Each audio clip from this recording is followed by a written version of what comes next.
It's a great day. My name is Shay Brown, the happy entrepreneur, and welcome to the Happy Entrepreneur Show, the number one business development and revenue focused late night show in the country where we're on a mission. And our mission is to empower, our mission is to inspire, and our mission is to provide you, the entrepreneur, the backbone of these United States of America, the hardworking person, with all of the resources that are necessary to execute that big vision you have for the people you were called to serve. And on this particular episode, we have the one and only Stephen Crawford, who's in the building to talk about the wild ride of an entrepreneur. That should be interesting. What's going on, Stephen? How are you? Oh, I'm doing fantastic. Thanks so much for having me. This is just a fun time to be able to speak to the peoples. As you know, the people that do this stuff, that put their lives on the line and put their name on the dotted line and say, listen, I'm going to go after this wild ride. It's just exciting to be able to just share with them. So thanks so much for the invite. Thank you so much, man. They're reading your bio. They're already Googling you. They're going to see how cool and famous you are. But you have this title called The Wild Ride of an Entrepreneur. Can you take a moment and just kind of frame the conversation for folks that are tuning in? Like, okay, Shay, why that title? Why now? And how does that really apply to me, the dualpreneur? Well, here's the thing, and I say this with great respect, but most of the people and business leaders I've ever met have this expectation that they're going to get to this place of nirvana, this place of peace, this place of rest. And it doesn't matter how many hills you climb, there are more hills and more mountains to scale.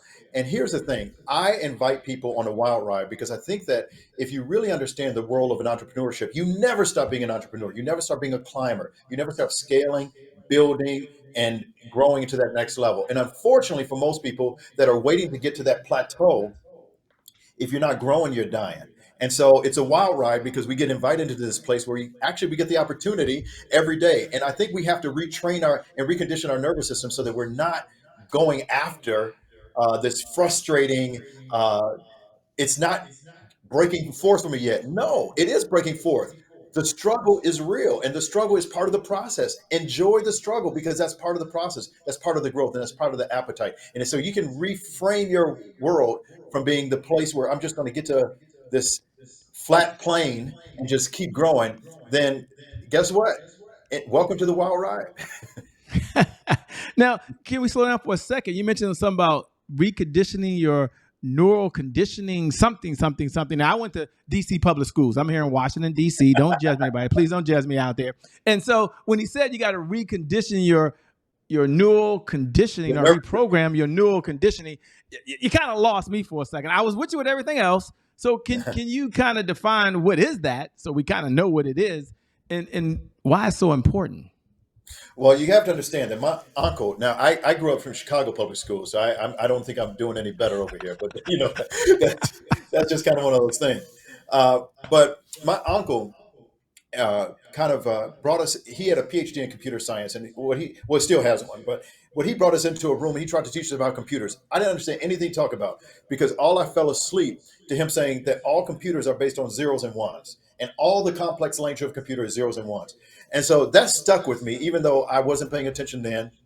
I graduated from high school with a really low GPA. And so my growth trajectory didn't happen to well past college years. Okay. And so, but I really, when I began to understand the human conditioning, so my dissertation was in global and contextual, my doctorate is in global and contextual leadership. So my dissertation was focused on community transformation and social innovation. And so we looked at how human beings can optimize their potential. And I kept focusing in on that. And I realized that just like my uncle had told me when I was in single digits, I was learning in a much later state that every human mirror matches a computer. We have this toward and away response. Our nervous system moves us away from things that bring us pain and towards things that bring us pleasure. And we live in this conditioning where we just have two signals. So all complex behavior that you see in human behavior is based upon these two signals of away and towards. And so it looks like a maze, it looks crazy, but here's the thing. Most of that conditioning that has happened that puts us in that place is actually towards the path of convenience, the path of least resistance. And if you want success in life, that path is going to lead you to failure. So you have to recondition your nervous system to be able to respond to things that are challenging you and kick into high gear even when you're in a place of struggle, even when you're in a place of challenge, and especially when you're in a place of pain. You don't ease your way out, you fight your way out. One of the things I like for you to do, thanks for sharing, by the way, before we get into your backstory, because I know y'all all know, you want to know, Shay, what is his backstory? Who is this guy that's talking to us? We'll get to that in just a moment. But one of his superpowers, he has a lot of superpowers, by the way, is his ability to help folks who are speakers or folks who are entrepreneurs be able to communicate their message. And so I want him to take a moment and talk to two individuals, right? The one group that's saying, wow, I hate speaking. I gotta speak. I'm trying to grow my business. I don't have unlimited money to advertise. And what's one of the things I can do to get over my fear of getting out there, right? And that's really important for them. They're sitting here and they're listening and they want to do what you're doing now. Like, Shay, he's so cool. And then there's another group, and I hope this isn't too much, Stephen, that part two I like to talk to. They're the superstars. They buy all the coaching. They go to all the programs. They're like, Shay, can you just give me one or two ideas that can help me be able to be a more effective communicator? Because I've now got some folks working for me. So two people. It's all about speaking or being able to communicate. The newbie that's out there, and then the other person that's a seasoned. Can you talk to those two people, please, and share one idea that can help them? Well, if I can encourage the person number one, listen, you will be more effective in everything you do when you can actually get out there and speak exactly what's happening in your heart and mind. One of the things I know about most good people that have a heart for adding value and building up other people is they have a message. There's something about their life. There's something about their story. There's a backstory somewhere. And my curiosity always looks to unlock that backstory, because if you can get out and show competency in a form of communication, it will transform everybody's interpretation or experience with you, and it will up-level people's confidence in what you can do. And so a lot of people have low confidence and are scared to get out there, but once they get out there, everybody sees them and it just elevates their status. And to that person, I would say the number one way you can overcome your fears, and short of having the time to actually rebuild your entire narrative, is to really just jump out there and start doing it, and start doing it in small doses and be able to grow. Because I'm telling you, overcoming fear is the fear is going to keep you from something. The fear is going to penetrate, but that's part of the fuel. And I'll say this, because I've got the privilege to speak in front of 10 people and to speak in front of 17,000 people. I've had the privilege to travel a lot and do a lot of speaking. I channel that nervous energy into bringing a kind of an energy to the people that really takes me to a whole nother level. And so you just got to be committed in order to put yourself in the position to kind of grow that as a skill. To person number two, if you're already communicating, you're already effective, you just want to kind of go to the next level, here's what I would say. You need to put yourself in a position where you are actually maximizing and optimizing your skill. Now, I'm not here to talk about my book, but there's a chapter in my book that I wrote, Too Stupid to Fail, that talks about the refinement and the building of skill. And I open up with a story that I started speaking in front of people when I was 7, 8 years old. At 16, I was traveling around talking to different groups and different things like that. By 18, I thought I was a pretty skilled speaker. And I went to college. And in college, I discovered something. There was a kid who was same age as me, who I could see right away, the moment he opened his mouth, he had up-leveled me in every way. And I thought about all the years I wasted just being good rather than getting good. My challenge to you is that you got to be obsessed with your craft. You've got to be focused and fixated on improvement. That 1% better every day, that focus on actually developing and cultivating your skill and your gift. Don't ever become satisfied. When you become satisfied, you become irrelevant. Challenge yourself to keep building that skill. And whether it's hiring a coach, getting someone to help develop you, watching yourself on video, all those things need to be done in order to up-level that skill. But it is critical to be able to do that. I love how you weave your story into kind of the way you answered the question. And if you can, do me a favor, because that's wonderful. The book, you brought the book up. So as soon as you brought the book up, folks want to know, where can I get the book, Shay? What is the book? Yes, we're Googling him. I know y'all reading the bio, but some folks, they're listening right now in the car. Some folks are at the gym. Somebody might be cooking right now for the family and listening to this, by the way. So take a moment and tell them about the book again, because you mentioned the book. Where can they get the book? And then what's one more idea from the book? Because that one nugget, as he told his backstory for those experienced folks, I mean, that was just like genius. But back over to you, man. Let's talk to the book. I know they're there. So the name of the book is Too Stupid to Fail. I've got a copy right behind me. It's called Why the resilient will always beat the intelligent, because I grew up in a very, I would say, academically adverse situation, and I struggled. I graduated. I bragged to people that I had a D plus because I graduated with 1.75 GPA from high school. So and so for me to go on to graduate college, get my master's and earn my doctorate, all of that process has to do with transformations that had to take place in me. And so there were muscles, intellectual, emotional, and actionable muscles that needed to be developed. And so the book is actually broken up to those three parts: the battle of the heart, getting your heart ready and being able to engage at a high level; the battle of the hands, being able to do the thing; but also the battle of the mind and the mindset. And so it's broken into those three areas in order to activate people to realize that it takes mental discipline. And this is true of entrepreneurs, but it's true to be great in any area of your life. It takes mental, emotional, and actionable discipline in order to really go to that next level.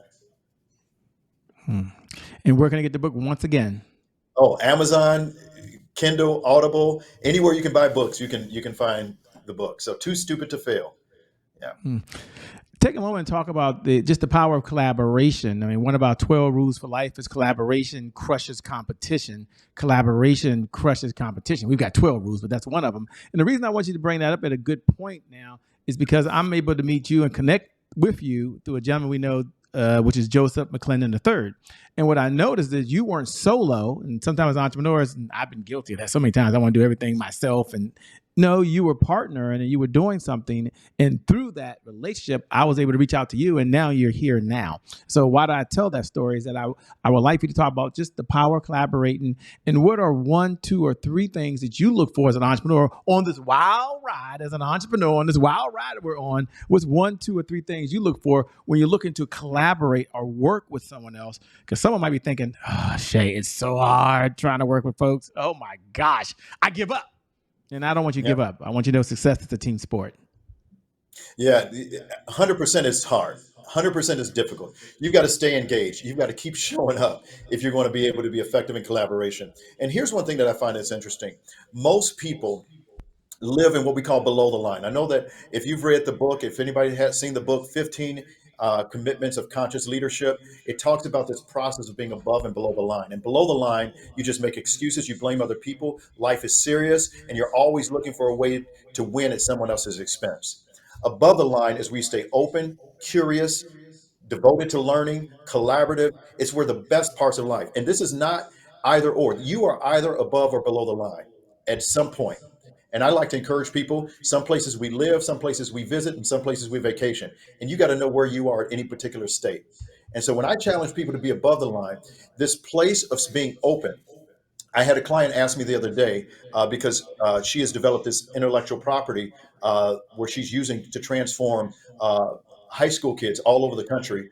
And so someone was asking to collaborate with her, and they were asking for her IP. And here's what I told her. I said, listen, it is easy to be restrictive and to hold in what's yours.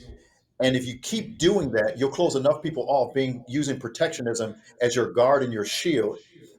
You'll be ineffective in your long-term strategy. I said, you designed this curriculum to actually be a benefit to as many people as possibly could. So why would you hold back now just because someone else may be able to profit off of it?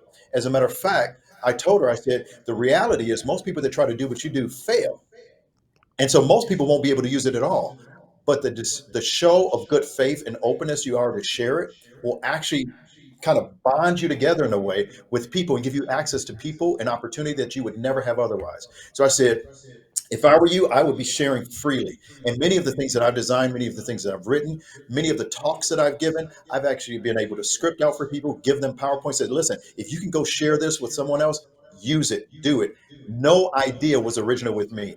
I have read thousands of books, and I probably stole more information than I can remember. And sometimes I even think it's mine, and it ain't even mine. But I just look. I borrowed. Look, the universe has no jail doors on it, so we got to open up and just be able to serve one another in that way. The ability to serve, and that's one of the reasons, as you said before, it's all about partnerships, about collaboration. Success is a team sport. They're reading, and they're on your other website over there because, you know, you have this unique ability not only to be an effective communicator as a speaker, not only to be a successful entrepreneur, but this whole other area of leadership. and you termed it experience leadership, right? Experience leadership. Two-part question. First, what is your definition of leadership? Because it means so many things to folks these days. That's number one. And then number two, why the term experience leadership? All right. So my definition of leadership, and I'm just going to try to pull it from my own resources. You know, you've got the John Maxwell's of the world said leadership is influence, nothing more, nothing less. And I do believe there's some truth to that, but I think it gives a picture that most people can't lean into. Uh, I love the Chinese proverb that says, you know, we'll go with them, we'll work with them, we'll build them up, and when we leave them, they'll say we did it ourselves. And so leadership to me is empowerment. It's really elevating people to that next level where they're not codependent or even dependent on you, but they're actually able to live in this interdependence where they can actually move on to the next level. And then that empowering force leaves them to empower others. And so I like leadership as empowerment as a definition. The reason we chose experience leadership as a name for our organization. This goes all the way back to 2009. I hope I'm not dating myself too much. But in 2009, kind of when we started our company, I realized that education and information all by itself remains static. Most people don't realize this, but the average person has the ability to use cognitive processing, that means thinking ability, for about 2 hours a day. That means 22 hours a day your automatic systems are in place. And what we're trying to do is we're giving people information and then we want them to act on it. The problem is they can only act on the hours a day that they're actually thinking about it. Well, how do we get things into their nervous system? How do we get it into the essence of who they are? How do we get it into their behaviors to go beyond the head and into the actual behaviors? How do you employ those transformative behaviors? Well, the way we were able to do it was through experiential education, using experiences to actually have people revelation so that all of a sudden it's not just what they think with the thoughts in their head, but it's what comes through their entire body. It's lived in with all of who they are. And so that becomes one of the most powerful components, in my opinion, of leadership is being able to embrace things at a level where you can live it out, not just out of your thinking and out of theory, but it actually becomes a practicum. And you mentioned our good friend Joseph. He says, never teach theory. You always have to teach something lived out. Mm. You know, they're watching and they're listening, saying, Shay, this guy's perfect. I mean, look at this. This guy, life perfect. The guy's able to go to school, comes from a big background of folks that are already in this. He's got these connections. He's written these books. I mean, he's flying high like the plane behind him. He's just high in the sky. Can you take a moment maybe and share, if you want to be authentic, you don't have to be, obviously, but a time where maybe things didn't go right. Maybe there was some setback, some challenge in your life. And what principles we able to use to kind of push through that, by the way. And for those at home, and if he's perfect, we'll find out now. We're going to find out now. Well, let's be honest. And I just want to be as transparent as I possibly can. The question isn't if I've fallen. The question is which day, because I think of 365 days of the year, maybe there may be one that I can think of in which I had a perfect day. And I doubt very seriously, I think that just may be a memory problem if I'm being honest with myself. So listen, I fall daily, I struggle daily. And here's the thing, I invite myself into these positions where I want to fail. I've gotten over perfectionism to our point where I want to see where I'm weak, where I'm vulnerable, and where those things are bad. And I'll tell you this, I'm a visionary. And so I always bite off more than I can chew. And so I've hurt more hearts than I can count in trying to take people places where they didn't have the capacity to go, because my natural optimistic nature is to believe in people even beyond their capacity to deliver. And so for me, one of my big struggles is probably wanting too much to do things for people. And I'll be honest with you, listen, people say there's a problem with ego. There's no problem with ego. If I'm honest with you, my position where I actually live in, I know that I need to be proud of my work. I need to be proud of the work that I do.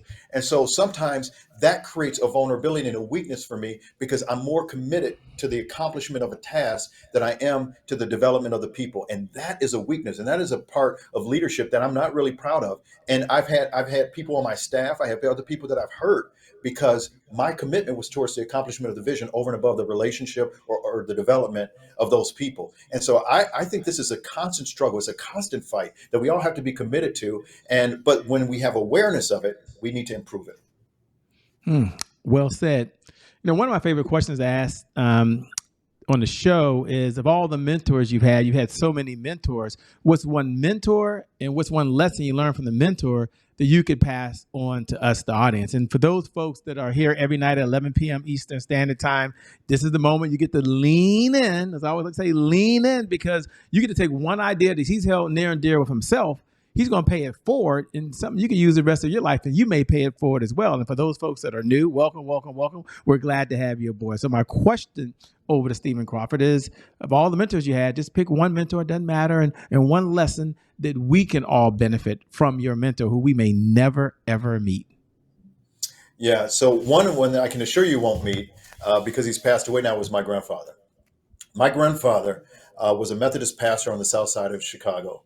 And he did everything from developing systems around banking. So he created a credit union, a federal credit union within his church. He actually built up support for local businesses. When the big chains were coming in, he kind of built a community initiative to make sure that people were purchasing from those business owners that were local and not just supporting the national people. He identified, and in the Black community, there's this thing called redlining, and he challenged people not to support banks that were actually targeting communities of color, saying we won't loan to people like this. And so he just took so many initiatives. And so my undergraduate was in urban studies, and it was really a testament to him that my life was marked by someone who was committed to making a difference and standing up to bullies and systems that actually had an issue with justice and oppression. And so my commitment in life, and I'm dedicated to the idea that if we can make better leaders, we can make better communities. We make better communities, we make better cities, better states, better nations, and who knows, even the whole world. I love it. We have a segment here called Today is My January 1st. And for those folks that are here every night, 11 p.m. Eastern Standard Time, you get to say those words right now. Today is my January 1st. And for all the new folks, welcome aboard. We're glad to have you to the family. Today is my January 1st. Represents one of our personal mantras at the Happy Entrepreneur Show. It means that you get a fresh start. Today is my January 1st means you get a do-over. It means your past, no matter what the past is, no longer equals the future. So Happy New Year to you. And that feels good. Today is your January 1st. And so for my question to Stephen on the other side is, when you hear those words, today is my January 1st, what do you hear? And what was one of your January 1st moments in your life? Well, one thing I hear, because my mantra and my statement for life is I want to be able to optimize or maximize human potential. What I say is I want to explore the limits of human potential. I want to see what's possible of everything that we have in front of us. So when I hear January 1st, I hear opportunity. That's what stands out to me. I want to be able to see what is possible with all the resources, all the energy. If we align it, if we pull it together, what's possible. And I think one of the things that stands out to me, because it's such a near and dear topic to my heart, is that when I get to the end of my year, I spend time reading, reflecting, and then planning what needs to come next. I know it was Albert Einstein says that if you gave me an hour to solve a problem, I would spend 95% of it studying the problem and then only 5% executing. And so what most people lack, and I believe this is true, is a lack of reflection on a plan that needs to come next. We need a plan. It's not just about the doing. The doing is great, but the doing leads to disappointment if it's not done strategically. And so, as the Art of War, Sun Tzu said, he says, if you have tactics without a strategy, it's just the noise before defeat. And so I want to make sure that everything that I do has a strategy attached to it. And so when I think of January 1st, what is my plan that I'm going to launch into and execute? Because if I don't have a plan, here's the thing, I don't have a metric to determine whether I'm successful or not. And I'm just off here living in oblivion and just not really being able to pay attention. So I want to challenge everybody to buy into not just doing. And the doing is important. And most people get stuck in analysis paralysis. But don't just do, but plan, do, reflect, plan again, do, reflect, plan again, and launch into your best life. I really believe it's possible. Thank you for sharing that. I know that your firm, I don't know if you take, here's the question. Is your firm taking on any new clients? And I believe there's two types of clients. I believe you have clients that you work with that are part of the corporate side, but you also may have other clients that are on the entrepreneur side. So take a moment, if you can, and kind of define what problems that are out there, what type of clients you're looking for, And how can folks best connect with your organization over and beyond the conversation that we're in right now?